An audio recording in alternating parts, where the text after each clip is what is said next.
Hello, everybody, and welcome to BroomWagon. Yes, this time is a video one. Actually, I don't know. I thought if Lance Armstrong is doing, Rich Roll is doing, why I cannot doing it on video, right? This is just a presentation, no worries. Just want to tell you what is going on here.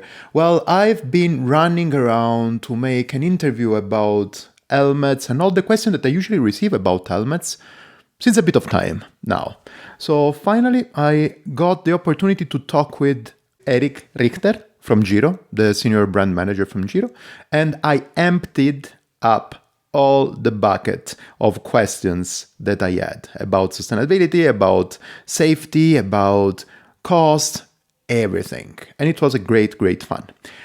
I had this interview on video because we made a video call, and then it showed me everything from the inner part of the helmet, the different sections, different typologies of cycling and different typologies of helmet. And so I actually decided to record it, and it's everything here in the next 1 hour and a bit. If you want to go on the real interview, just stay here and continue listening and watching if you want. If you want to go on the traditional way, well, just go to Apple Podcasts, Google Podcasts, wherever, and listen to the episode on the Just Audio Recording Podcasting. And you're gonna have fun anyways. I just want to say thank you for the support to Komoot for this podcast and the BroomWagon in general. Thank you for watching and listening. And I think that you're gonna excuse is the internet connection was not perfect and at a certain point the image is not completely clear.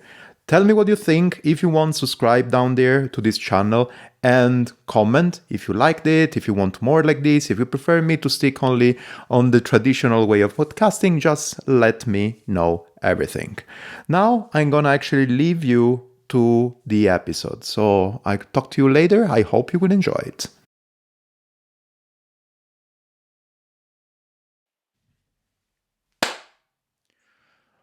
Good morning, everybody. Actually, good morning to you, Eric. And today I'm super, super happy because finally I can have the helmet talks that I was always dreaming on having it. With whom? Actually, I'm here with Eric from Giro. You are in California at the moment, right? Yes, Santa Cruz, California. But wow. When you say Santa Cruz, actually, everything that comes into my mind are amazing bikes and amazing waves to go with a surfboard. Is it like this? I think I have to tell you the truth. Yes. Yes, it is like this. How many degrees do you have at the moment? It's a great place if you like.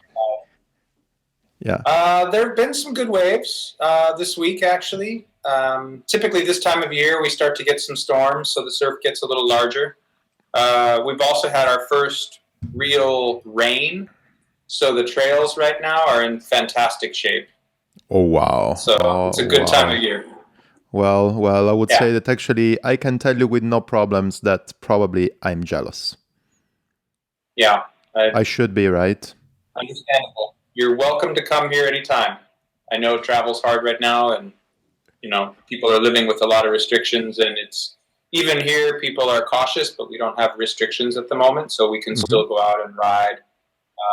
So we're very lucky in that way. But you're welcome anytime, man. Of course. Once that I'm going to be there, actually, I think I have to do a little tour. I have to go to LA, to some friends that I have there. I need to come over to Santa Cruz. I need to go to San Francisco as well. Same thing. Before it was easier for two different reasons. Before, actually, there was the pandemic and there was not the pandemic. And second thing, before I was actually used to have a job that the second headquarters was in San Francisco. This job is not there anymore because it came together with a wave of pandemic. But still, traveling for leisure can be a good thing. Yeah, you can make plans right now. Absolutely. Plans. I am making plans. I'm making projects. I'm actually planning to open up a bit more of, let's say, marketing/content career to instead of working for companies, but working with companies. So let's see. Great. Yeah. It's an exciting time. Yes, absolutely. It's good to make these plans in this period. It's perfect. Well, Eric, so it's 9 o'clock in the morning. You are in California, Santa Cruz, California. Actually, 9:15 in the morning for you is 6:15 for me. You are in Santa Cruz, California, and you are Eric Richter. Is it correct? Is it a German Yes, surname? all true. Is it a German surname? Yes. Yeah. Okay. Okay. I think probably my great-grandfather Mm-hmm. came to the U.S., and my grandmother came from Ireland, actually. Okay. Okay. So, yeah, on my father's side. And then my mom's side, actually, my family is a mix, I think, of Portuguese, Dutch, and maybe some French. They actually came through Puerto Rico, Oh, wow. my understanding. Like, prior to, I don't know, I think probably my great-great-grandfather Mm-hmm. was Puerto Rican, actually. So, Wow. like many Americans, a little mix of a lot. But, That's awesome. yeah. It means actually having Yeah. an amazing background, and this means as well something like shaping up yourself with a lot of different angles and also point of view on things. And that's lovely. Yeah. Yeah. Yeah. I like the fact that it's a mix. Yeah, it's true. Well, so Eric Richter, but actually, if I can ask you this super direct question, who are you? I know that actually you are the senior brand manager for Giro.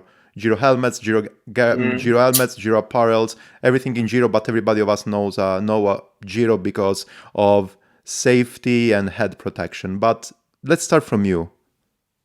Sure. So I've been with Giro now for 20 years. Mm-hmm. And prior to that, I worked at RockShox actually for about 5 years.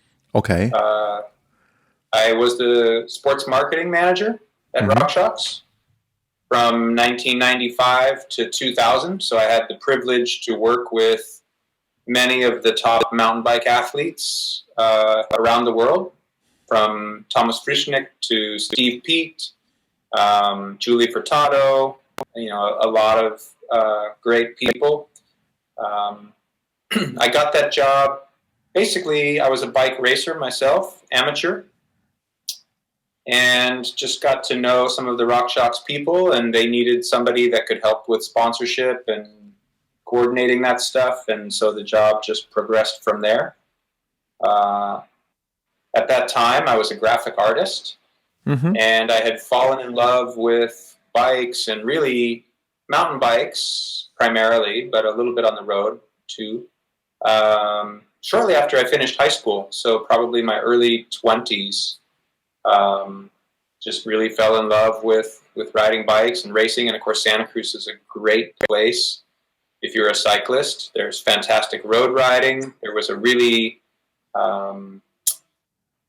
great crew of people, obviously, on the mountain bike side. RockShox had an office here. Santa Cruz Bikes had just started. Bontrager was here.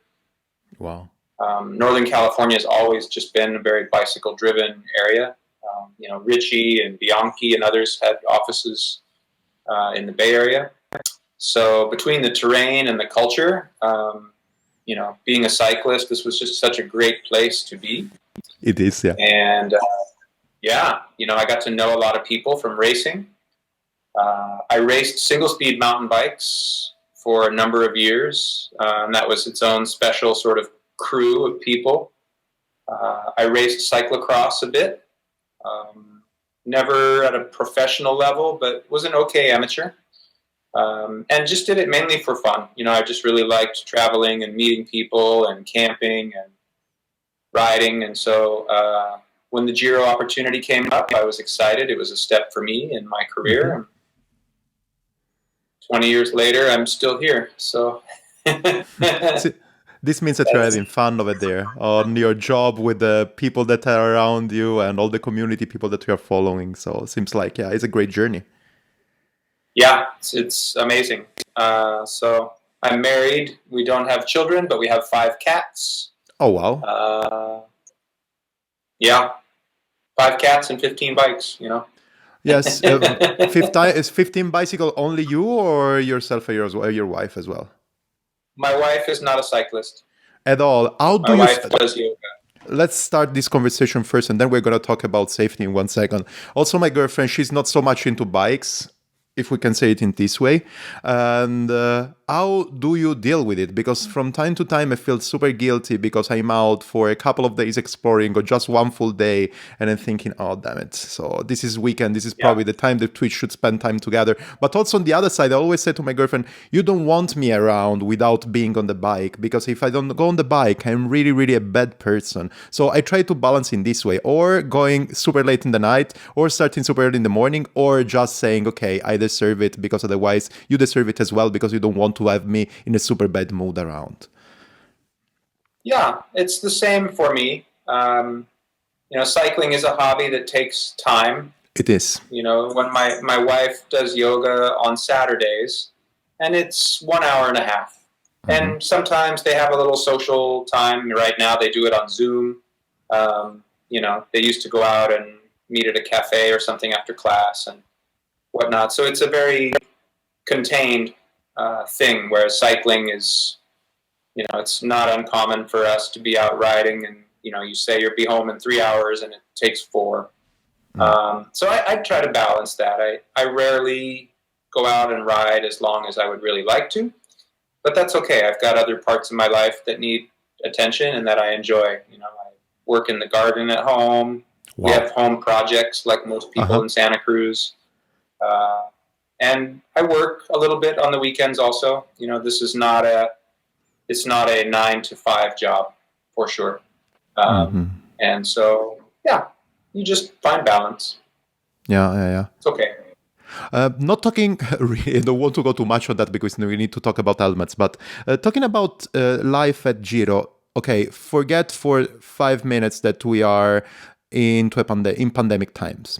But how does it work actually? You meet often for team rides, company rides, group rides together with your colleagues, or just inviting people, for example, that you are sponsoring, athletes or explorer or whoever, just to have, I don't know, one day of riding instead of having a meeting is for doing team building, or just lunch rides. How does it work?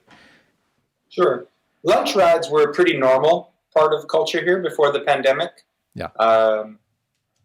Giro is a small group of people, actually. I think most people would be surprised at how small the team at Giro is. But, can I ask you how many of you are? Knit. Well, it's a little bit tricky because we're part of a bigger company. So, for instance, the sales managers work for more than Giro. But Giro people specifically right now, it's about 35 or 40. And then, we have salespeople who work on the different brands. And then, people in the warehouse obviously work on brands. So, Giro is part of a much bigger organization of about 600 people. But the core Giro team, people who only work on Giro, whether it's on the bicycle business or the snow business, it's maybe 35, 40 people. Okay, makes sense. So it's a small group. So you were saying, we were talking about lunch rides. Sorry when I interrupted you. Yeah, no, that's okay. So lunch rides was a very normal part of life here. And certainly we're lucky enough to have athletes come by sometime. And occasionally we do group trips for work. Right before the pandemic, most of us went to go ski for a day up at Mammoth Mountain. We had a company ski day just to enjoy the year and celebrate a good year. So we get to do some of that stuff. Certainly our Grinduro event. It's not mandatory for employees to come to, but we certainly encourage everybody that wants to come and help out to host that event and enjoy that weekend, which is always super fun. So yeah, there's good camaraderie here, and riding is certainly a big part of that. Well, I'm just telling you that when you're gonna come, and if you're gonna come to Grinduro here in Europe, it was supposed to be the Grinduro here in Switzerland this year, and actually it was an event that I wanted to prepare and to go together with my brother, because it doesn't ride at all. And then I said, okay, no worries, come over, let's spend the weekend together. So you're not going to stay with your family. I'm not going to stay with my girlfriend. We're going to stay together, spend some time. We never do it. Just because I want you to enjoy the best of riding, because that's what Grinduro is. That's what everybody continues telling me, is the good balance with the riding and partying and spending time with good people. And I want him to experience that, but 2020. Yeah, well, we've rescheduled for 2021, and Grinduro.com has all the dates. I think the only event that's not finalized is the event in Canada. Okay. But we will have events in 2021 in California, in Switzerland, in Wales, up in the UK. We'll be down in Australia at the end of 2021 for the first time. So there's definitely an opportunity for people to get out and travel and meet some new people, ride some new trails, and have an amazing time. It's always a wonderful weekend. Yeah. Perfect. So the Swiss one is gonna be really on my plan also for this year. I will see. Actually, my brother will be convinced to come over. At the end of the day, last year was supposed to be Lanzenheide. That is 2 hours with the train from my place. It's really here because I live in Zurich. That's why. Yeah. I live in Zurich, so it was super far, it was super close. So let's see what's gonna happen for next year. Fingers crossed. Yeah, we might be even closer to you than we were going to be. We're working out the venue now. Okay, perfect. But I think it'll be close to Zurich. Perfect. Can I ask you where, or you cannot tell me any? Can I ask Paul maybe? You cannot tell me anything. You can ask Paul. But he neither as Paul, well. I don't think he's gonna tell me anything. Yeah. But Okay. It's an event we're super excited about, to be right in the heart of Europe with Grinduro, and we know there are lots of people who haven't yet been able to attend the event, and it's just so much fun. Perfect. And it's such a good chance to meet new people. So really looking forward to that. If you're coming over, give me a shout. You can come over a couple of days in advance and we can ride the bicycle here in Zurich, huh? I'm going to have you helping us to set up. Do it for sure. Okay. I'm going to be there with you helping. It's not a problem at all. Super. Great. Thank you. So we were saying helmets. Let's kick off the helmet conversation. Since when I have memory, basically, I always have the image in my mind of the Giro helmets. And actually, probably talking about head protection and everything, the first thing that come into my mind is putting together the two names, Giro and Mips. For me, they were something that were always together. Now, my question here is, first of all, am I saying it correctly? Everything started together. So Mips started together with Giro first. And the second thing is, think about that I'm a newbie. So I've been riding the bicycle for a bit, not commuting. I want to go a bit more pro, let's say. And let's say that I'm going gravel riding because everybody does that. And it's a good mix between road cycling and off-road cycling. Then I'm new in the market and I have to choose between a traditional helmet, a Mips helmet, and a spherical helmet. What is what and why something is cheaper or more expensive than the other? And is a normal traditional helmet as safe as a super expensive one? Yeah. So we'll start with the last question first. Go ahead. And go. Yeah. So I have some cutaway helmets here, and I brought these because I think, even if people can't see everything, it will help you and I to talk about this a little bit. Helmets are made of a few simple materials that do different things. So when you think about the first helmets that Giro made, they were really just the foam. The foam is called EPS, which is expanded polystyrene. It's a material that's similar to what people know as styrofoam. And so people often say, it's a cheap foam. But in fact, EPS is a very remarkable material for a couple of reasons.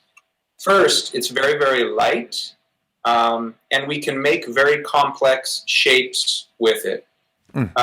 So this allows us to create helmets that are beautiful, that are lightweight, that look good on your head, and at the same time, it's a very, very efficient material when it comes to managing the energy of an impact. And the way that it works is the foam is like tens of thousands of tiny airbags that are all molded together. So when you hit a helmet, basically the foam crushes and cracks, and that's how it absorbs the energy of the impact, so that the energy doesn't transmit through your skull to your brain.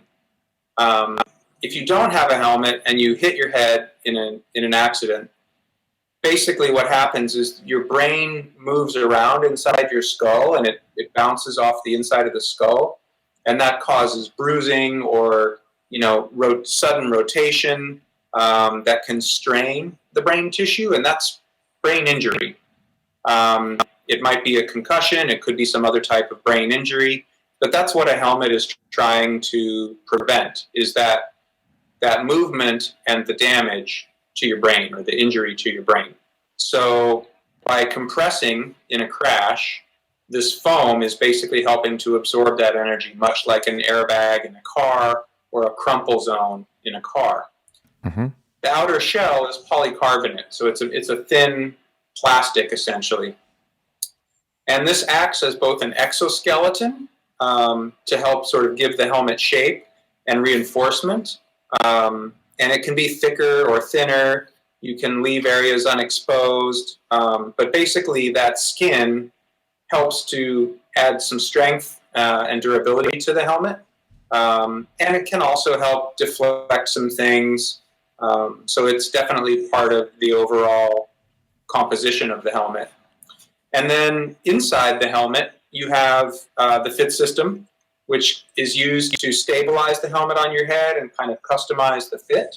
So that adjustment really helps the helmet to conform to your head so that the helmet doesn't move around so much. The straps secure the helmet to your head. And all of these things work together to provide protection, a level of protection.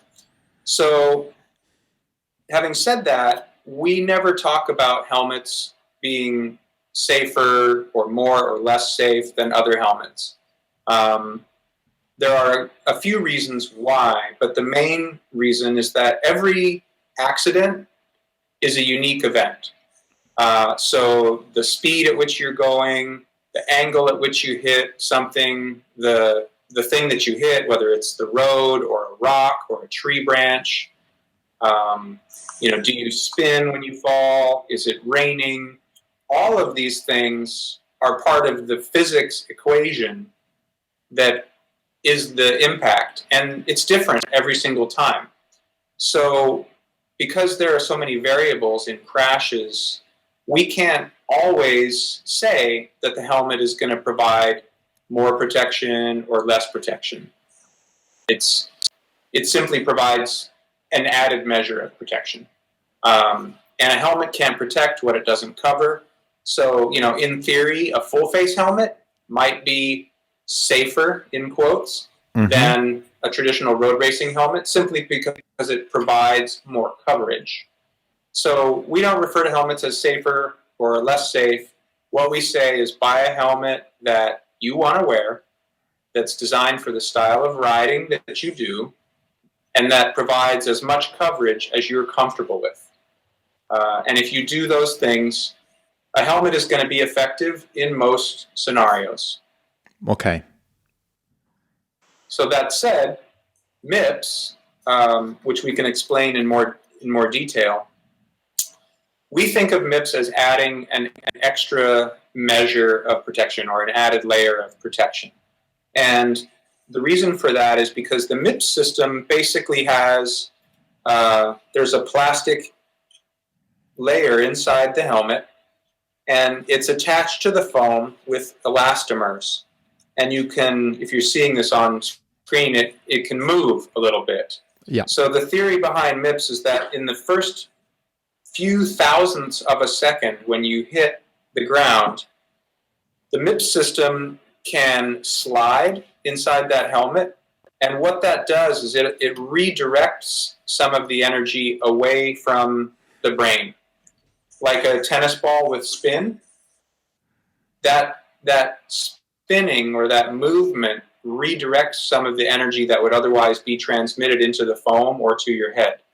So it helps to reduce the total amount of energy that's being transmitted because some of it's being redirected through motion.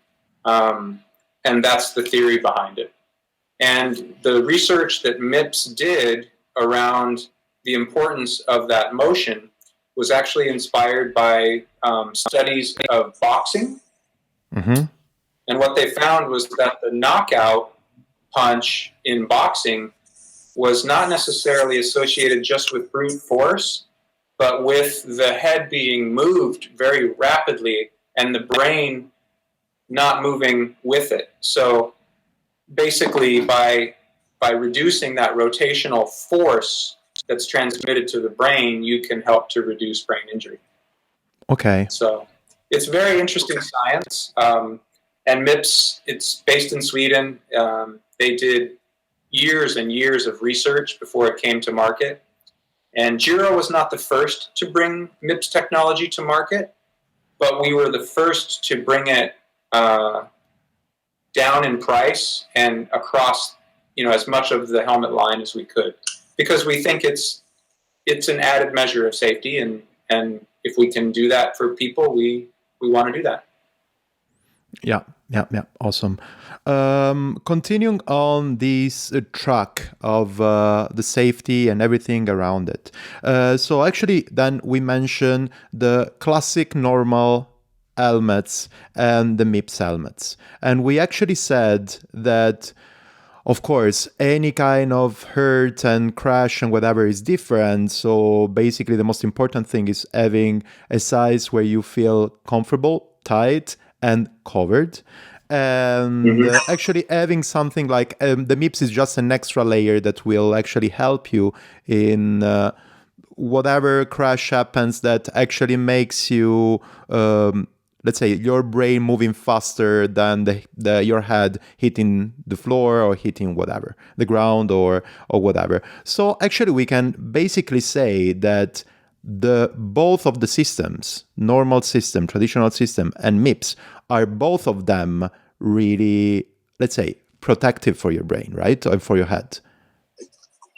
Yes, there have been some studies done, and it depends on the accident, but there's a famous study that was done, I think maybe 20 years ago, that said helmets are effective up to 85% of the time where your head is, where you crash, basically. They're very, very effective at reducing the severity of brain injury, and in many cases even preventing a brain injury.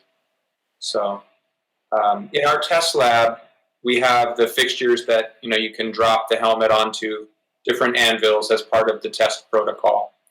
And if I was to go down there and show you that the head form and the anvil, I could drop the head form onto the anvil with no helmet from a height of maybe 150 millimeters and generate enough energy that would represent a potential brain injury. Most of our helmet testing involves drops anywhere from, say, 1.5 meters to 2 meters. And it has to reduce energy enough to theoretically prevent or reduce those injuries. So that's a very significant difference, and that gives you some idea of how effective these helmets can be. Yes, it's 10 times bigger, right? We're talking about 15 centimeters, basically, and actually 100 times bigger, and 1.5 meters. And yeah, it's kind of a difference. It's very remarkable. They seem quite simple, but they can be very, very effective. Mm-hmm. So, and I know that you had asked about Mips versus spherical. Yes, and I have absolutely. Some cutaways, so I can kind of show you. This is a cutaway view of a traditional helmet with what I would call a first-generation Mips system. And I don't know how well you can see this, but you can see this is the Mips slip plane. This is the piece of plastic that moves inside the helmet. This is the helmet's fit system. You have the foam liner and the outer shell. So all of these are separate pieces that are sort of connected You can see the elastomers for the Mips system here. But you can also see where this slip plane, maybe you can see this, maybe not very well, but it overlaps the fit system. So, Mips was something that was added to helmets originally. And one of the things that Giro helped to pioneer was better integration of Mips with the helmet. So this is a more modern version of a Mips helmet, what we call integrated Mips.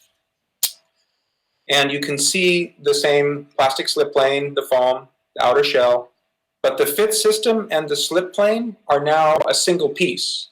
So rather than two pieces that overlap, you have a single piece.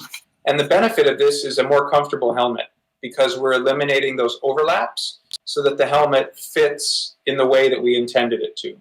And it simply makes the whole system more integrated, more sleek. We can optimize ventilation a little bit more. It's slightly lighter. We're using less plastic, which is good for the environment. So these are all the benefits of the integrated Mips. And then a couple of years ago, we debuted spherical Mips, which you can see in this cutaway. And basically what we've done is instead of having the plastic on the interior surface of the helmet, the slip plane is now in the middle of two layers of foam. So you can kind of see that here. You can see that the system moves, but the slip plane is away from your head now. So this allows even better sort of interior channeling of ventilation, more padding, more sweat absorption. It's very, very good, consistent performance of the system. And it's just more sleek and elegant and integrated. So the helmet fits better. It's cooler. It's just a more advanced execution of the system. And this is something that we invented here in our test lab. And Giro and Bell are the only brands that have that technology. Perfect. And is it still, we can call it still a Mips system? So is it 100% Bell and Giro brevet and patent? Yeah, so we call it spherical technology powered by Mips. And basically, the system relies on the Mips patent, which is those elastomers and the slip plane. But the engineering of the ball and socket design is something that we invented here. So it is still a Mips-equipped helmet, but we say it's spherical technology powered by Mips.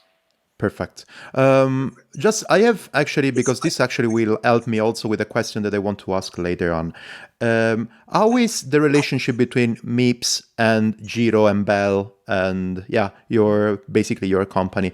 Are you working super close together? Giro owns Mips. How does it work? What is it? Sure. So Mips was started in Sweden by a team that involved some medical and scientific research. And it is available in almost every brand of helmets now. It is the leading solution to address rotational energy in helmets, and not just bicycle helmets. They are expanding to motorcycle helmets and other things. Okay. There are other companies that have technologies with similar benefit, but Mips was the first and really is the leading solution, we think. So we have been working with Mips for a long time, probably 10 years now. And for the first few years, we collaborated to better understand the technology before Giro brought it into our helmets. As I said, there were other helmets that had the technology first in the market, but we spent 2 or 3 years, I think, kind of challenging Mips and some of their presentation. We discussed test methodology, and we just basically worked with them to validate the system before we implemented it. Our company, we have our own test lab called the Dome. It's been part of our company from the very beginning, and it's a really important part of the innovation process for us.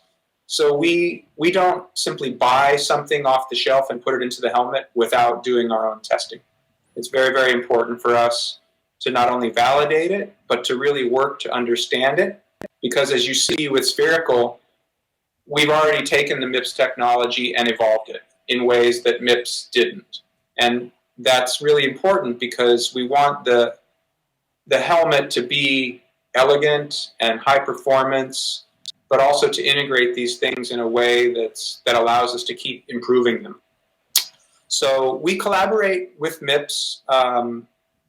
It's very, very important.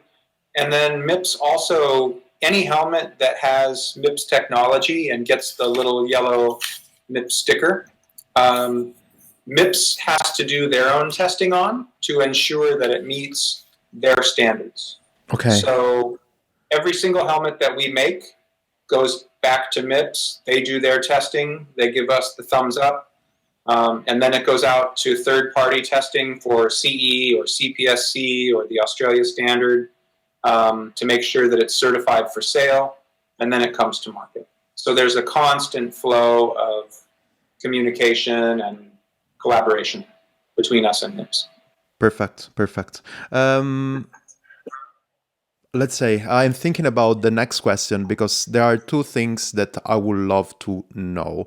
And I will start from this one. So if you think, and actually that's what you say, Mips anyways is a really, and all the changing that you are making, the evolution that you are making, the Mips system is pretty important and super effective method for protection, right? Now, I don't want to ask you this question because actually you are doing it as Giro, right? But why do you think some companies, and there are some helmet company, I'm not gonna name them, but we all know what we are talking about, why they are not gonna use, or why they're not using the Mips or the Mips system, or why they're not using any system for this protection at all?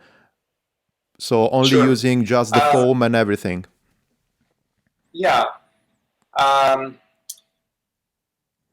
Not all helmet companies have the same investment in engineering and development and testing. You know, we have a test lab literally right in the middle of this building.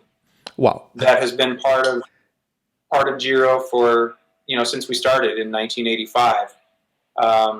And it's expensive. Our dome test lab has probably 40 to 50 different test fixtures, some required for, basic certification evaluation. Others do real R&D work. We spent, I don't know, I would estimate $100,000 US to basically invent a test fixture called Brad. And it is basically the mass of a human torso with an articulated neck and a head form with sensors. And it swings on a pendulum to an angled surface. So we can basically create a crash scenario and measure that for not just linear impact, but rotational impact energy. This was something that we worked with a company that does engineering for crash scenarios for automotive companies. There's no other company in the world we know of that has this test fixture, and we did this to understand and validate Mips. We are the only helmet company that I know of that has a test fixture that Mips developed called the sled, which basically has a sliding table, and you drop the helmet onto this table and you can measure like very rapid rotational acceleration. This was a test that Mips invented. We spent the money to have our own version of that. We do that because we want to understand the technology, understand how it works, and understand how to make it better. And that's one part of it, but you have to have engineering staff that can, do the work to integrate this and make it comfortable. It adds cost to the helmet. It adds development time. And some companies just don't make that same investment, I guess. Right now, they don't have to, because any MIPS-equipped helmet and the benefit of rotational energy management, it's not mandated by the current helmet standards anywhere in the world. We expect that will change in the near future. So I presume that those brands, whether they're winning the Tour de France or other things without MIPS, that is going to change. And maybe they'll be ready for it, maybe they won't, I don't know. But, we feel better giving our athletes equipment that provides that added measure of protection. We feel better about making that affordable for consumers, whether it's somebody that's 3 years old just learning how to ride a bike, or 103 years old riding down the path, or, you as my friend who's riding gravel and getting rowdy on drop bars. I feel better knowing that you have a helmet with leading technology. Awesome. Yeah, great answer. Thank you. So I usually receive a lot of questions, and typically the question that I receive, apart from the one that probably I mentioned before, that is, okay, I just got a bike, now I need to get an helmet and start riding the bike, but I don't want to spend too much. So usually the answer that I give to these people is, okay, just go to a shop, put on your head something that is comfortable and fits your head, because this is super important. And every time that you will see a CE mark, so here is the classic protocol for safety here in Europe, every time that you see the CE mark, it should be a certified good helmet. Of course, you can have something more, like the technologies that we talk about, but basically the difference in price, if it's certified, is the technology that is inside or the weight. Do you think that so just look at what is affordable for you and get something that is CE marked? Don't buy something on the internet that there is not a mark, because these are for sure bad helmets. Do you think that this is it's something that I say correctly, or should I add? I'm adding also all the conversation about Mips and stuff. But do you think that this is enough for people that are starting on the bike? Yeah. So you definitely, by law, any helmet that's for sale has to be certified for sale in the market where it is being sold. So if you live anywhere in Europe, the CE mark is mandatory. Yeah. You may be able to buy helmets online from other places with other certifications, but generally speaking, companies are pretty good about that. Legitimate companies are pretty good about that. Yeah. And as I said, a helmet with MIPS adds a measure of protection for certain impacts. A full face helmet adds a measure of protection for certain impacts.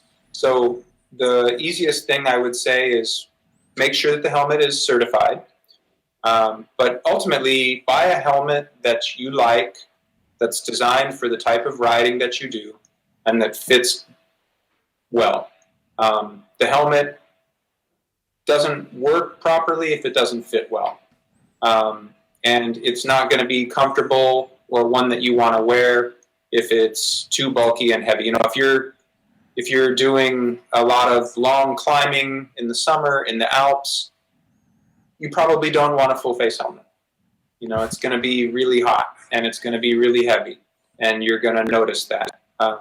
So buy a helmet that's designed for the kind of riding you like to do, that fits great, and that you feel good about wearing. Because if you don't feel good about wearing the helmet and you don't wear the helmet, it does no good at all. Of course. So, yeah. That's what I would say. Another question that I receive a lot. I'm starting doing gravel. Should I buy or should I get a road helmet or cross country helmet? These are real questions. I receive them. Yeah, and I think we see World Cup cross country racers use our Ether helmet. This helmet here. I love the color. This was from the Giro. Yeah. The real Giro, Italia. Yeah. This was designed for high-end, road racing and road enthusiasts. But cross-country mountain bike racers love this helmet because it's very light, it's very well vented, it has spherical technology, so it has that added measure of protective capability. But it has no visor or peak, as some people say. It has good coverage, but a mountain bike helmet probably has a little more coverage in the rear typically. Yeah. So again, what I say is, buy the helmet that you know that you're going to wear and that fits you well. Most people that ride gravel with drop bars tend towards this type of helmet, but we see a lot of people, they wear mountain bike style clothing when they ride gravel. They wear this type of helmet. That's okay. It really comes down to the terrain that you're riding, how you ride, and how much coverage you want, whether you like the visor or not. It's your choice. Okay. Usually I ride with the road helmet, first of all, because I come from the road. And second thing, because I always had one of those cappellinos, one of those little hats, cycling hats of my head. So that's why I don't need the visor in front. But I can completely understand that actually. I don't have so much hair, so I always wear a hat. Absolutely. I have a hat for the sun, and usually I have also, because I'm the same here, and I usually have the one that actually is a bit, let's say, warmer for the winter. That's another thing. I tend to buy, so I'm in the middle, so I'm between sizes. I am in the middle between I think I am actually 1 centimeter inside of the medium, but usually I take a large because of the hat that I have behind it. So it fits a bit better. And I don't come back with all the signs and stuff. Yeah. Yeah. Yeah. And it's every helmet, we have a head form that we design the helmets around. It's very consistent, but different helmets can fit or feel a little different on your head, and it's really because of where the helmet contacts your head. Each helmet is a little bit different, and so maybe this is a better example. They're similar, but what I have found after 20 years of fitting people in helmets and talking about helmets is that every millimeter can make a difference. Yeah. So if you know that you're a medium, but you try a helmet on and it doesn't quite feel comfortable or whatever, try a different model in that same size and see if it's better. One of the benefits of the adjustable fit system is in your situation, hey, I could fit into a medium, but I like to have a hat. Sometimes my hat is thicker or thinner. This system typically has 5 to 7 centimeters of adjustment. So that's a huge range to really make sure that it's proper, it's stable and comfortable on your head. Perfect. That's the most important. Absolutely. It doesn't have to actually to wash around. That's the most important thing. It needs to be there, it needs to be in your head. It doesn't need to hurt. That's super important. Yeah. And actually I can tell you that I tried so many brands of helmets in my life or whatever. I'm not going to say that actually at the moment I have a Giro because you are here, but it is actually. I have a Sinte here, but I have also an old laser helmet here, some other helmets here. So yeah. And actually also from brand to brand, it changed a lot because they have different shapes and stuff. Yes. So it's super important. I know for the Bell head form and fit is a little bit more of it's rounder. It's a little closer to a circle. Giro is a little more of an oval. Yes. And every company has its own fit. Bell's helmet head form started actually from a head form that was developed for the Army a long, long time ago. Mm-hmm. And Giro started with data from the International Standards Organization. And that was a more global head form, and it had a slightly more oval shape. So, things evolve over time, but it starts from each brand's own point of view. Yeah. I'm super happy for that because I have an oval head, so it's perfect. Another question that I receive really a lot and is, when should I change my helmet? Because I have, for example, classic things. I have my helmet now. I've been using it for 4 years. Do you think I have to change it? I found a dent on the foam do you think I have to change it? I actually dropped my helmet from my table while I was getting a coffee in the middle of the ride. Should I change my helmet? What answer you can give me to that? Yeah, this is a very common question, and the answer is pretty straightforward, but I'll add a couple of details. So we recommend that people replace their helmets every 3 to 5 years. That is a very general recommendation. It's not mandatory. It's our sort of guidelines that we work with, and that is based on just observing how people use the helmet, how people care for the helmet, what helmets look like after a few years, what they go through. And it's a little bit like a tire. Some people wear through tires very quickly. Other people might not wear through them as quickly. It really depends on how much use, how well you care for it, if it gets knocked around a lot, or if you're involved in a crash. So what I would say is 3 to 5 years is the general recommendation, so long as the helmet is well cared for and in good condition. If you knock the helmet off the table at the cafe, inspect it carefully, make sure that there are no cracks or no dents. Typically that type of impact to the helmet doesn't do much damage because there's no weight inside the helmet. It just falls. Yeah. And it's not very heavy, so it doesn't do much damage. If you see dents, you should consider replacing the helmet. If you see cracks, you should not ride the helmet. You should replace the helmet, because a crack is a sure sign that the helmet has absorbed enough energy to crack, and it takes a lot. So if you continue to ride in that helmet, it's better than no helmet, but it's not providing the level of protection that it was designed for. And because we can't predict how hard or fast you might crash and how much force, we want you to have the full protective capability that the helmet is designed to provide. And if it's dented or cracked, it's probably not going to do that. So keep it in good shape, wipe it with water, gentle soap every once in a while. It's okay to wash the pads to keep the helmet feeling fresh. Many of the pads now are antimicrobial as well. That also helps. But, just treat it with care, and 3 to 5 years can be quite normal.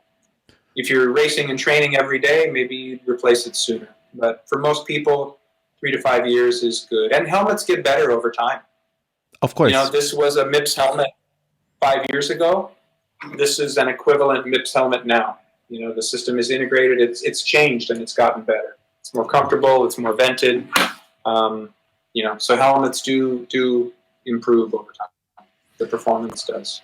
Sure. I want to ask you another question, and I think that here the answer will be super straightforward. Traveling with the helmets. So how should I do? I should put it in my bag. I should pad it inside. I should put a layer of fabric. Wear it on the airplane, huh? Wear it on the airplane, even better, because in this way you know that it's not going to crash. I usually bring, so that's what I do. I usually bring it with me 100% of the time. So not delivering and putting it downstairs or whatever. No, it's going to come with me. And usually if I have it, and I should have one, I put it in something like a bag. It's a fabric bag. And I put there inside. Yeah. And then I hang it on my backpack. But it rolls a bit too much. Or if I have space, thing that I never do, in my hand luggage, I put it inside and I try to pad it with t-shirts and stuff. Yeah. I think, again, you want to be sure that it's not going to get squashed by something or banged around too much. It's pretty common that people do, like you say, they either hand carry it in a small bag or maybe they clip it securely to a backpack so it doesn't move around too much. But if you can avoid packing it in your suitcase and putting it downstairs or under the train or whatever, that's a good idea. So perfect. Just treat it like something that's breakable. Absolutely. Good guideline. And it's something breakable that actually prevents your head to break. So it's actually a double layer of attention that it needs. Yes. Yes. Perfect. So, okay, I spent 5 awesome years of riding with my helmet. I didn't crash it, but it has no dents, it has no cracks. But I want Yeah. to change it because I think it's time, and I want to buy this new super shining green, olive green, even if green is not my favorite color, but let's say Bordeaux helmet that is there. How does it work? Because you told me that there are a lot of different material that are putting on together an helmet. There is the plastic on top of it. There's the foam inside. There is the bip system if it's not integrated. You have the fabric of the strings. You have the clips. How should I do in order to to recycle a helmet that is so complex? Do you have a system in place? Unfortunately, no. And this is the one thing that I wish was different. We have done some work in this area, but currently there is no really good way um, to. You can't recycle a whole helmet, basically. The foam. One of the benefits of EPS foam is that it's very inert to environmental factors. So when you think about a bicycle helmet and you've been riding in this for 5 years, let's say, if you go out and ride right now, maybe it's 0 Celsius or 5 degrees Celsius. In the summer, you go riding, along the Riviera in Italy or something, and maybe it's 35 degrees or 40 degrees. That's a huge range in temperature. But the helmet has to perform the same way. Oh, yeah. It can't be affected by the heat, it can't get firm when it's cold or soft when it's hot. And that's one of the benefits of EPS material is the performance is very, very consistent, whether it's 0 degrees or 40 degrees, Yeah. whether it's wet or dry. We can't have a material that's affected by these everyday changes in the environment. Yeah. So, certainly there may be plastic pieces that you can trim out or pull out, but in general, helmets are not yet biodegradable or highly recyclable. We have done some work on some research with companies in other countries on foams that are biodegradable in certain scenarios, using different materials for webbing, various plastics, designing the helmet to be more easily disassembled so that you can compost the foam and recycle the plastic. Those technologies are just not quite ready to be commercialized yet. And some of them, like the foam that we looked at, it's in very high demand for packaging right now. If you buy a television, it's packed with a bunch of foam. Yes. And those companies are realizing that they need to reduce their environmental impact, so they're trying to find alternatives because that foam is used once and then thrown away. Absolutely. This is something at least that you buy and it's durable, and if it's well made, it lasts 5 years. That's better than buying it and putting it in the trash. Mm-hmm. So there's a lot of demand for these materials, and helmets are very, very complex shapes to mold. There's lots of detail and channels and things. So it takes a very high grade of material to make these complex forms. And a lot of the recycled or biodegradable materials maybe aren't quite as evolved yet. So I can only tell you that it's an ongoing project, and I wish we were further along in this journey. But at the end of the day, we cannot and we will not compromise the performance of the helmet because we can't. We want to be sure that it performs the way that it needs to provide the protective capability that you need as a rider. What we have been able to do is make very significant reductions in the environmental footprint of packaging. So all Giro helmets come in a box that's made with post-consumer recycled cardboard. we use the least amount of cardboard possible for the box design. The ink is not toxic, and we use less ink.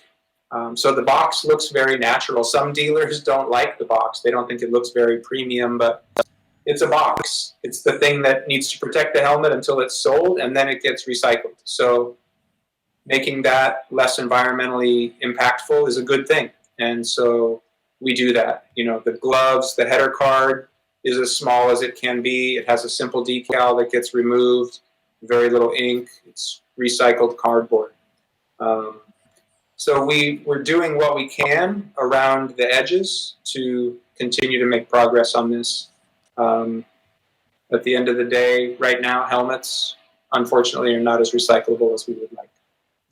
Perfect. So actually, the thing that you can tell me is that at the moment, something that I can do with my helmet, I have actually 3 that I have to trash. And I swear, I was waiting to talking with somebody in the industry to ask this question. And actually, the thing that you're telling me, the best thing that I can do is take out all the plastic parts and recycle those ones. Everything else, all the rest, upcycle it is always a good solution. Upcycle stuff, I believe, is the same thing that I'm doing with tires, because you can do anything else than burn them. So upcycle them, or otherwise trash it and let actually all the wasting system do their stuff. Helmet, you know, if the helmet is 4 or 5 years old, but it's still in good condition, that you want a new helmet for your gravel riding, then keep that helmet as a spare. You know, if you do crash in this helmet and crack it, you'll have one at home that's not damaged, even if it's a little bit old. Again, it's going to be more protective than nothing. So use that for your trips to the market or your, trip to the pub or whatever. You don't have to just throw them away if you get a new one. It's sometimes good to have a spare or a backup. Maybe you have a friend who comes to visit and needs a helmet. You know, a lot of people travel and forget their helmet. It's normal. So sometimes good to have a spare. Perfect. Okay, that's what I want to do. But actually, you just introduced to this topic because, we are not still at the moment that we can recycle, right, the helmet. We are not still at the moment that we can make anything, let's say, helmets more durable or whatever, because this is gonna affect actually the protection that you're gonna have from an helmet. But you told me that actually you're working around that with the packaging and everything like that. What about the production? Do you have a good level of environmental friendly production for all the product, I would say? Now we are talking not only helmets, but we can talk about shoes, for example. You're doing amazing shoes, or apparels, or gloves, or... Yeah, it varies. You know, we make a lot of different products, and some products we're able to make some real noticeable changes to reduce the environmental burden. Shoes would be one of those things where, when we first came out with knit shoes 4 or 5 years ago, and I could grab one to show you if needed, but the exciting thing about knit shoes is that the upper has less waste when you create it. So the upper of a shoe starts as a flat piece, and it is then attached to the bottom of the shoe and formed. So a traditional microfiber shoe, that upper piece is stamped from a larger sheet of material, and there's always some excess. The knit upper is basically knit to the shape of the shoe and has very little excess. So, that right there eliminates some waste and scrap. Certain things like the buckle on a helmet. Oh, of course, this buckle right here. The company that produces these buckles has, I think, an excess material or scrap rate of 0.1%. Wow. They're just very, very efficient at utilizing the material and capturing it and reusing all the excess little plastic bead. So there's very little scrap there. Even things like helmet straps, we do different lengths of straps for the different sizes to help minimize the amount of excess strap that you might have to trim off. So it varies. The factories are all over the world.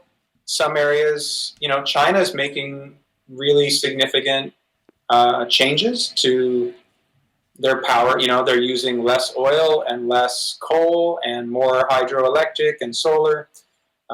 So, we hope that over time, all of these factors will continue to improve. And certainly we look for ways, whether it's, with our apparel, we have Renew Series material.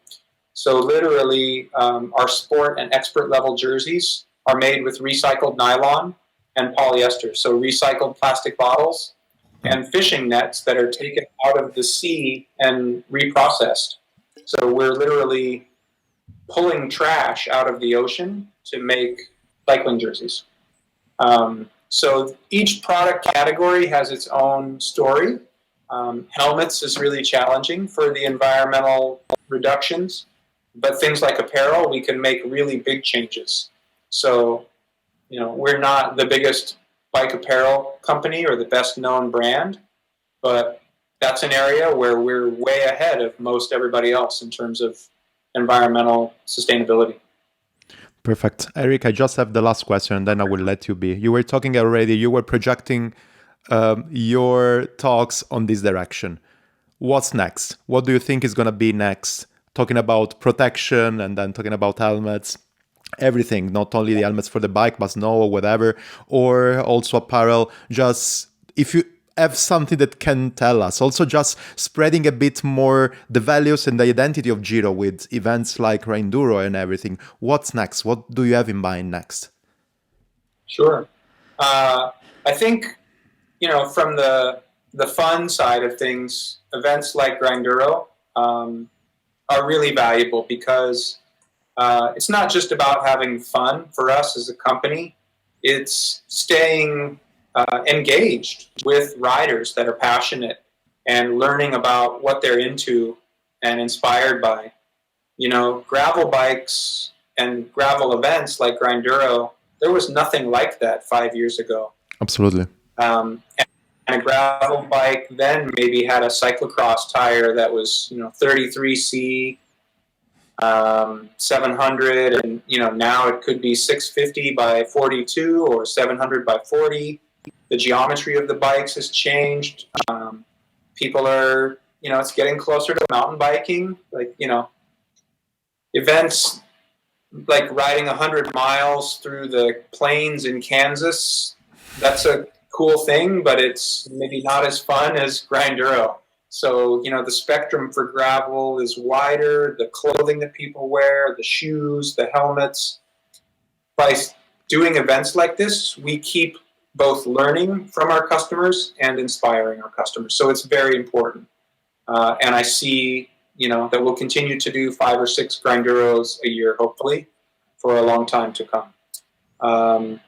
On the product side, I think when you think about helmets, probably the next big area of innovation is going to be around electronics and visibility. Okay. So more and more people are riding with lights on their bicycle. People are mindful of riding with cars. And that's one of the reasons that more people are riding gravel and off-road is they don't want to ride with cars. But obviously, especially because of the pandemic, but also with cities becoming bigger and bigger, whether people are riding a scooter or a bicycle, they need head protection and they want to be visible. And so that could be anything from lights to crash detection to crash warnings. We know that car companies are working on systems to help people avoid crashes, not just be protected when they crash. Yeah. So I think between lights and these types of technologies, there's a huge potential for innovation. That's awesome. Well, Eric, I would to say just thanks a lot. It was, so I was waiting, as I was saying, I was waiting a conversation like this for a lot of time, and I think that we got the perfect one. It was pretty satisfying. I know way more at the moment about helmets. Awesome. and about everything like this. And I hope also the people that are listening to us, actually that were listening to you, will know more about that. And actually, I also know that in the future, I know a lot of things when I receive the questions that I told you about helmet protection, Yeah. size, different typologies, and also events where they can go and have fun. So that's awesome. Fantastic. I really appreciate the chance to speak with you about all this stuff. Thanks a lot, man. Well, enjoy your rest of the day. As I was saying, now is almost it's 10:20 for you. So enjoy your working day, and if you're going out with a bike, enjoy your ride as well, man. Thank you, Stefano. Ciao. Ciao.